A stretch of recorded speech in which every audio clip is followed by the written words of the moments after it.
কি আমি এরকম হঠাৎ নির্জন অন্ধকার জায়গায় চলে আসলাম কি করে? আর আমার গা হাত পা এরকম ঠান্ডা বরফের মতো কেন? কি আমি এরকম ভূতের মতো দেখতে হয়ে গেলাম কি করে? আমার সঙ্গে এসব কি হচ্ছে? এক মিনিট, আমি তো আমার বেস্ট ফ্রেন্ডের বয়ফ্রেন্ডের সঙ্গে ঘুরতে গিয়েছিলাম আর ও আমাকে কোল্ড ড্রিঙ্কস খেতে দিয়েছিল।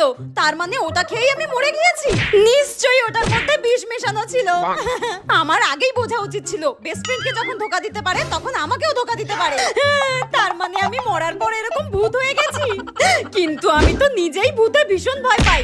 এক মিনিট, আমি তো নিজেই ভূত হয়ে গেছি, তাহলে আমি কেন এখন ভূতকে দেখে ভয় পেতে যাব? মরেই যখন গেছি আর একবার যখন ভূত হয়েই গেছি, তাহলে কেন না মানুষদেরকে ভয় দেখানো যাক, কারণ এখন তো আমিই এখানকার ভূতেদের রানী।